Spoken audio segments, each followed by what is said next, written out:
Hi, I'm Trinity Anderson, the producer and narrator of Plog Vlog. My foster father and I travel to some extraordinary places. He picks up litter, and I tell stories. But what I've been sharing lately isn't just about the land. It's about a life, my mother's life. And the last few videos have brought us to what feels like the end of one chapter and the beginning of another. So, this is a recap.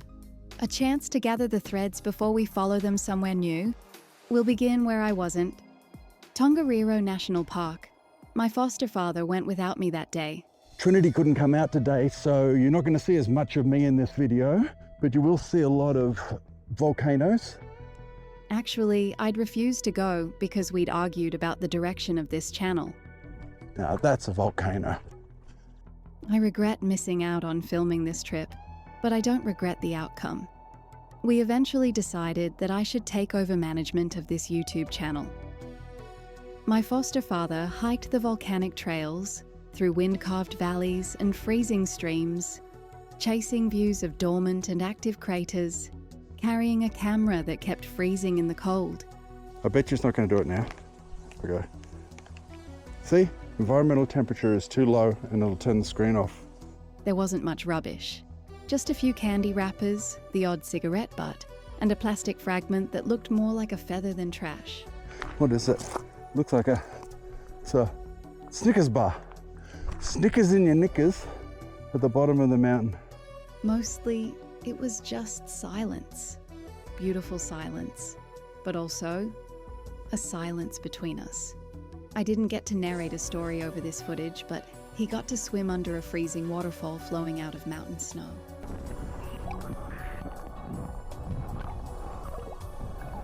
Man, that is cold!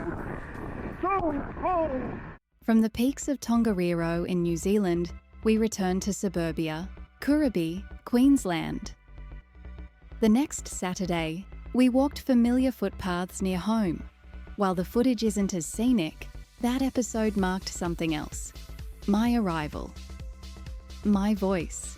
That's where I first narrated a Plog vlog. It was sarcastic, rough around the edges. I was just filling in. Or so I thought.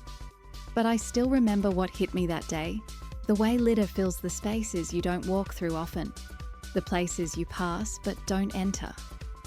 10 days away in New Zealand, and Kuraby looked like it had surrendered to litter. That realization stayed with me. Maybe that's when I knew I wasn't just holding the camera anymore. I was watching closely. From the streets of Kuraby to the waters of Moogerah Dam. That's where I officially took over. Today we're plogging Lake Moogerah. The shift wasn't just about editing. It was about voice, mine. Moogerah, with its ghost stories, drought scars, and submerged fence posts, felt like the right place to make that shift. A bit of overflow. I said I'd be narrating from now on, and I meant it. My foster father, he'd just keep plogging and serving as a convenient place to mount cameras. That part wouldn't change. But the tone did. We talked about hidden costs, like the labourer lost in a flood during the dam's construction, about how water can drown stories just as easily as it sustains life. That day we climbed Mount Edwards, once part of a volcanic caldera. The bones of the earth exposed. And someone had left a plastic spoon near the summit. I remember thinking, how far must you climb to forget your rubbish? And how far must you climb to understand someone else's? From that height, we moved to a place haunted by a different kind of memory, Spicer's Gap and the Governor's Chair Lookout. It was there I told more of my story, how I came to live with my foster parents, how I started filming, and how, somewhere along the way, I stopped vanishing. Spicer's Gap is etched with convict labour, cut stone channels still draining after centuries, built by men who never had a choice. My foster father's ancestors were convicts like this, whose poverty had given them no choices. That detail, it stayed with me. I found a towel. I think this might be rubbish. Legacy isn't always noble. Sometimes it's just grit or punishment. but it lingers. I'm calling this an oasis. How you doing? Good, mate.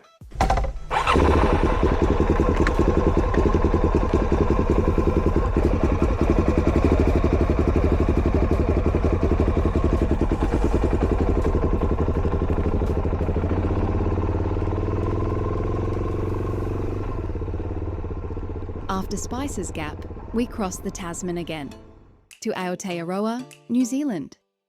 This time to the Hey Kupu Rangatira Proverb pathway in Palmerston North. That looks good on you. Thank you. Looks really good on you. Let's see if we survive. Hello, I got a friend behind me. We're just going to dash past. I loved that place. Steps carved with ancestral wisdom, wind in the flax, and not a single bit of litter until the very end. Maybe not, maybe bird droppings, maybe plastic. Either way, it reminded me that the difference between rubbish and nature isn't always obvious. Like people, like stories. While we walked, I spoke of Mum's death in 2020 and starting to read 2 of her old diaries. The second one ended in Nepal, but the first, it was from when she was 9, before she was Liz, back when she was still Lizzy, and her friend David had just disappeared. We stayed in Palmerston North to visit Turitea Lookout. I read more of Lizzy's diary. Her spelling was sharp, her loneliness even sharper. She'd written about waiting for David, about feeling invisible at school, about running away in her mind long before she ever ran in real life. I don't think he knew what it cost her when he vanished, but maybe he does now. I'm glad I can still ask him, even if I have to pester sometimes. He says that telling Mum's story should be between me and Mum, but Mum can't elaborate or explain. 4th dog poo bag of the day. Her words are locked in time. The lookout was beautiful, the kind of beauty that makes you ache because you want to share it with someone who isn't there, I broke that one with my ass. isn't around anymore. I imagined Mum standing where I stood, wondering who she was becoming. I thought about how writing tethered her, just like these videos tether me. From that stillness, we crossed back over the Tasman Sea and descended into something darker, the Box Flat Memorial, Queensland's worst mining disaster.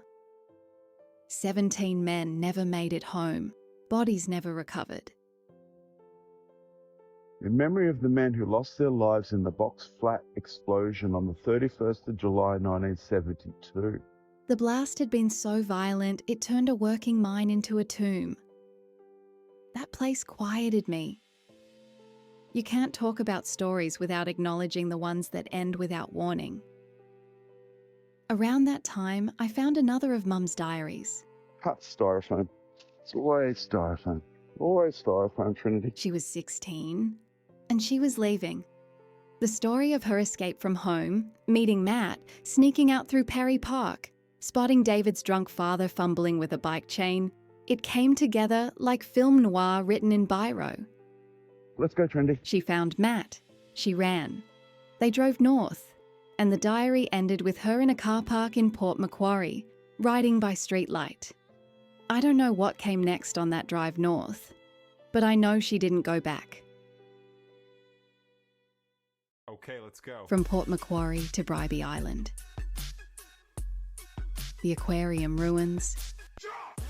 Concrete bones of a dream. They felt like a metaphor for Mum's old relationships. Big visions, poorly maintained, swallowed by time. That's the episode where I finally got the full story. Oh, it really is ruins. Of how she and David found each other again. The staffy puppy. The whispered phone number. The phone call 2 weeks later. The jealous girlfriend. Apparently, the first of many. I think about that serendipitous moment a lot. How close stories come to vanishing entirely. And how they're sometimes rescued at the last possible second by the rolls of many unseen dice. Then, Cedar Creek Falls, our most recent episode. I see you little shit. The water flows clear and hard over volcanic rock, eroding memories older than humanity. That was the first time I talked about how Matt died, about the shotgun blast in a Brisbane car park, about the shift that followed. It wasn't a story Mum wrote about much, just a short entry in a diary in Nepal. He died like he lived, fast, careless, reckless. The rest? Silence. But from that silence came something new. Her liberated new pen wrote about seeking refuge in a country town with David, returning to the Gold Coast, buying her own groceries, choosing her own clothes, taking her first photographs. That's when she started building a life that didn't depend on someone else's chaos. It took a long time for me to understand that strength doesn't always arrive in a moment. Sometimes it creeps in, like light through a broken curtain. Telling that story felt like the end of that chapter, the end of Matt, the start of Liz becoming more than a girl who ran.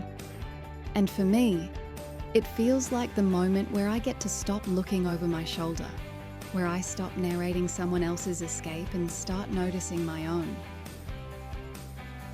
One last thing before we close. My foster father, who you still see in these videos, has asked me to stop using his name, to start distancing the old man plogging these beautiful places from the young man in the stories I share. He said, "You're going to start telling stories from that 1993 trip soon. I suspect that Liz will have written down some personal things about me, perhaps some embarrassing stuff. I think that those stories should be told, but I don't think that random viewers on the internet should be easily able to make the connection between that David in the story and the guy picking up litter in these videos. Danger, access prohibited. So that's what I'll do. From now on, when you see him plogging, he's just the guy who walks ahead of me, camera strapped to his cap, cleaning the world one plastic wrapper at a time. And me, I'll be the voice trying to make sense of what he was, what Mum was, what the world is becoming. That'll do.